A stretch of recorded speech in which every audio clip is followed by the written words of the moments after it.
Hi, this is Tom Watson with In It to Win It.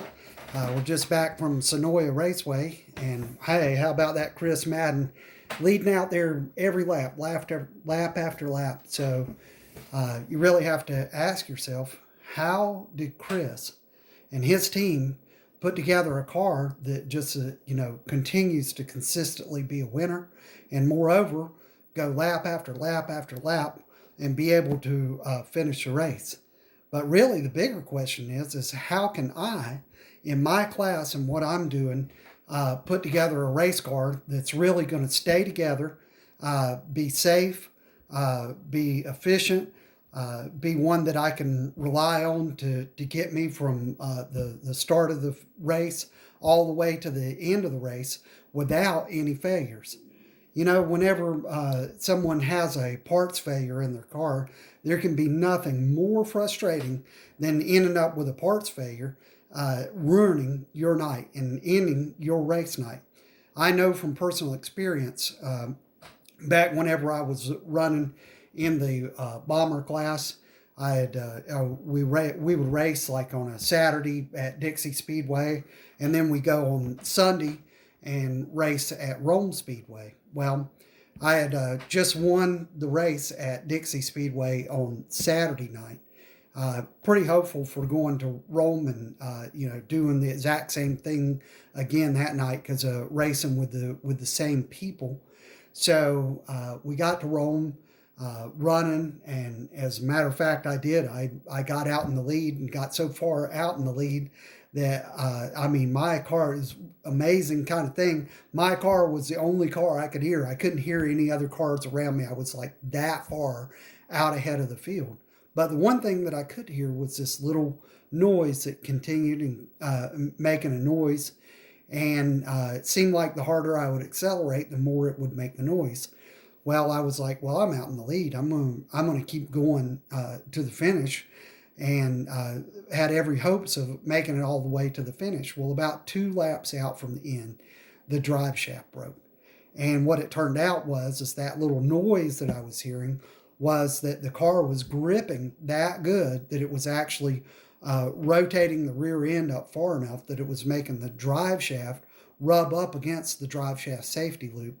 And eventually it rubbed through the drive shaft and broke the drive shaft in half, which that ended my race night.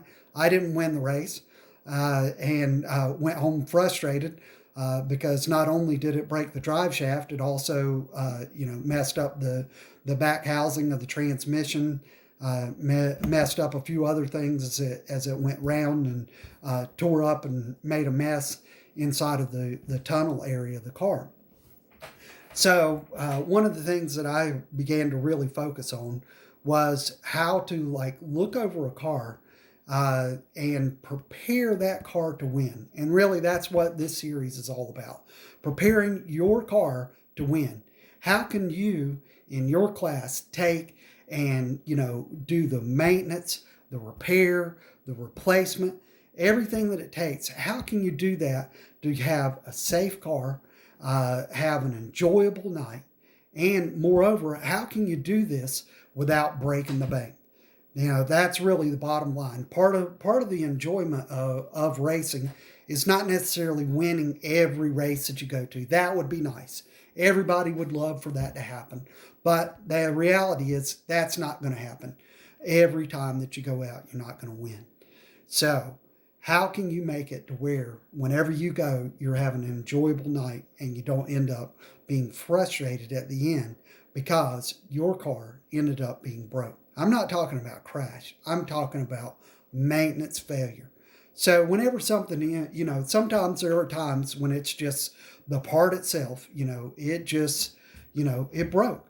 There was nothing you could have foreseen, nothing that could have been done, or was there something that could be done? If the part failed, you need to really take a hard look at it and decide, well, was the part installed properly? Was it maintained properly? Did I get a good quality enough piece? And really that's the bottom line too there, is that quality goes a long way. My dad, he raced. I began working on race cars back whenever I was 6 years old. which you may say, wow, that's pretty crazy working on race cars at 6 years old. Yeah. At 6 years old, I was out in the shop helping my dad. I call helping, but nonetheless, I was out there and I was involved in the mix. I wanted to know what was going on. So I've been doing this since I was 6 years old. And I learned a lot through these years. Now I'm 57 years old, so we got 51 years of experience here that you can draw on. And for a lot of those years, there's been some years that I have not raced, and a number of years that I didn't race because of different things like life that's going on other than racing that I needed to do and had to do. Like getting a college degree, improving my career, continuing to grow. Throughout my career, I've been an ASE certified master tech that I worked for Cadillac and Lexus dealerships. I've also been an automotive instructor at Chattahoochee Technical College. So, I know quite a bit about how to repair cars, how to maintain cars, how to replace parts. So I can tell you one of the things that my dad always had to say, and it stuck with me. It's one of those things that's really stuck with me throughout my whole life, is that he had this little saying that he would always say when it came to, are we going to try to, buy the cheapest thing and put it in there, or are we going to buy something with more quality? And he always had this saying. He said, it only takes you a penny more to go first class. Now, what's the meaning of that statement? And what it is that whenever you buy good quality parts, those parts are going to last you.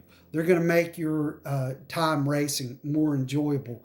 They're going to make your trips to the pits coming off of the racetrack for a failed race car fewer times than it would be if you bought more inferior parts. So I can say this for a fact, and I know this because I've done it both ways. Even knowing that statement, I've done it both ways. Tried to do it the cheapest way and get used, and sometimes you can get used parts and they're good quality parts. You just got to know what you're buying, what you're looking for, and who you're getting it from, and make sure you know how to inspect those things properly whenever you get used parts. So what is this all about?